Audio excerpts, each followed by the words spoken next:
وذكر اسم ربه فصلى وقال النبي صلى الله عليه وسلم قرة عيني في الصلاة أو كما قال عليه الصلاة والسلام. خالق نے کیا بنائی ہے نور نظر نماز، خالق نے کیا بنائی ہے نور نظر نماز، اندھیرا تھا جہاں میں اگر نہ ہوتی نماز.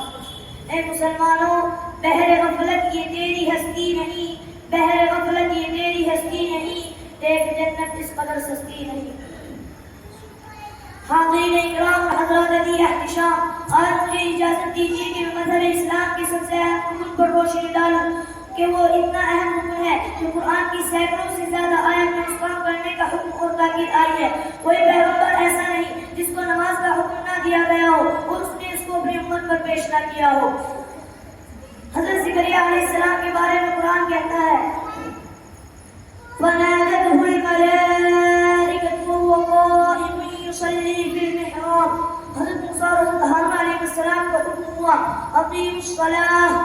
حضرت شعیب علیہ السلام کے قوم نے ان کو طعنہ دیتے ہوئے کہا یا شعیب اصلاتک تأمرک ان نترک ما یعبد آباؤنا او ان نفعل فی اموالنا ما نشاء. مجھے صرف اتنا بتانا ہے کہ حضرت آدم علیہ السلام سے لے کر نبی صلی اللہ علیہ وسلم تک کوئی امت، کوئی دور، کوئی زمانہ ایسا نہیں گزرا جس میں نماز کا حکم نہ ہو.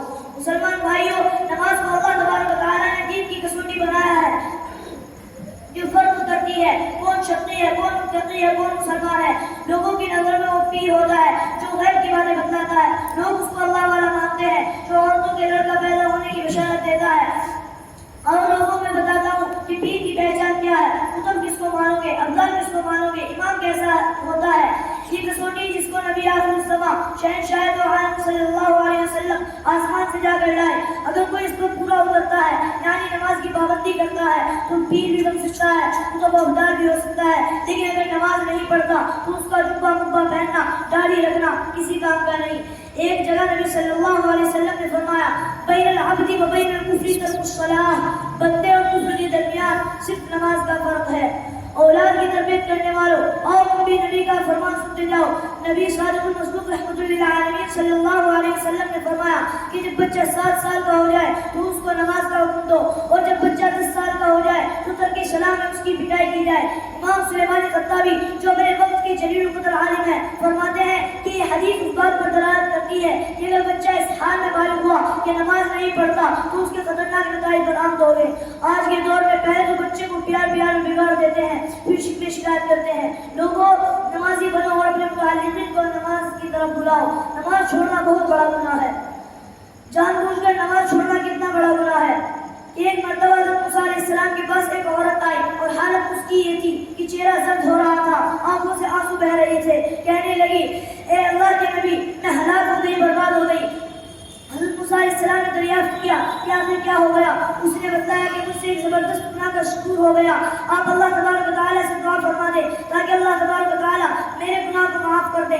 تو حضرت موسیٰ علیہ السلام نے دوبارہ دریافت کیا کہ آخر ہوا کیا ہے. اس نے بتایا کہ مجھ سے زنا کا شکور ہو گیا تھا، پھر لڑکا پیدا ہو گیا تو میں نے اس کو قتل کر دیا. حضرت موسیٰ علیہ السلام کو غصہ آ گیا اور لوگوں سے کہا کہ جلدی کرو اس کو یہاں سے نکال دو، کہیں اس کے گناہ کی نحوست کی وجہ سے ہمارے اوپر عذاب نازل نہ ہو جائے. تو وہ عورت مایوس اور نہایت ہی دل بستہ ہو کر چلی گئی. ادھر زمین اور آسمان کا مالک یہ سب کچھ دیکھ رہا تھا اور سن رہا تھا. فوراً اللہ تبارک و تعالیٰ کی رحمت جوش میں آئی اور حضرت جبریل علیہ السلام کو حضرت موسیٰ علیہ السلام کے پاس بھیجا گیا کہ تم نے یہ کیا کیا. اللہ تبارک و تعالیٰ فرماتے ہیں کہ آپ نے ہماری گناہگار بندی کو یہ کیسے کہہ دیا کہ تیرا کوئی علاج نہیں. اے موسیٰ، کیا تم زانی اور قاتل سے بڑا کوئی گناہ نہیں سمجھتے ہو؟ یاد رکھو، زانی اور قاتل سے بڑا گناہ جان بوجھ کر نماز کو ترک کرنا ہے. دوستو، اندازہ کرو کتنا سخت گناہ ہوگا کہ نماز کو ترک کرنے کا. ایک جگہ نبی صلی اللہ علیہ وسلم نے فرمایا من ترک الصلاۃ متعمدا فقد کفر. جس شخص نے جان بوجھ کر نماز کو ترک کیا گویا اس نے کفر کیا. اور ایک جگہ نبی صلی اللہ علیہ وسلم کا ارشاد ہے من قام رمضان ایمانا واحتسابا غفر له ما تقدم من ذنبه وفي روایت ما تاخر من ذنبه. کہ اللہ تبارک و تعالیٰ فرماتے ہیں کہ جو شخص نماز پڑھتا ہے تو اللہ تبارک و تعالیٰ اس کو 2 گنا افضل زیادہ ثواب دیتے ہیں، اور جو شخص جان بوجھ کر نماز کو ترک کرتا ہے وہ امام مالک اور امام شافعی رحمۃ اللہ علیہ کے نزدیک کافر ہو گیا. اور ایک روایت میں محسن ثانیہ صلی اللہ علیہ وسلم نے فرمایا قرۃ عینی فی الصلاۃ کہ میری آنکھوں کی ٹھنڈک نماز ہے. جب کوئی نبی کا امتی نماز کے لیے کھڑا ہوتا ہے گویا وہ نبی صلی اللہ علیہ وسلم کو آرام پہنچاتا ہے, اور جب کوئی شخص جان بوجھ کر نماز کو ترک کرتا ہے گویا وہ نبی صلی اللہ علیہ وسلم کو تکلیف پہنچاتا ہے. حضرت عمر فاروق کی خلافت کا زمانہ ہے کہ ایک گڑیا کا تیل زمین پر گر گیا اور زمین نے اس کو پی لیا جیسا کہ زمین کی خاصیت ہے. تو لوگوں گڑیا کی ایمانی فراست کو دیکھو کہ اپنا مقدمہ لے کر حضرت عمر فاروق رضی اللہ عنہ کے پاس گئی اور زمین کے تیل کو چوس لینے کو شکایت کی.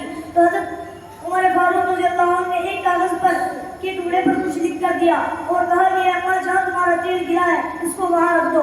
جو ہی وہ کاغذ وہاں رکھا گیا فوراً زمین لرز گئی اور کانپنے لگی اور تیل اگل گیا. لوگوں نے بڑا تعجب کیا. اس پرچے کو کھول کر دیکھا گیا, اس میں لکھا ہوا تھا اے زمین یا تو اماں کا تیل واپس کر دے ورنہ تیرے اندر کسی بے نمازی کو دفن کر دوں گا. آپ دور نہ جائیں, قریب ہی زمانے کا واقعہ ہے. فقیر العصر امام ربانی حضرت مولانا احمد رشید گنگوئی نور اللہ مرقدہ کو آپ جانتے ہوں گے, جو اپنے وقت کے جلیل القدر عالم ہے.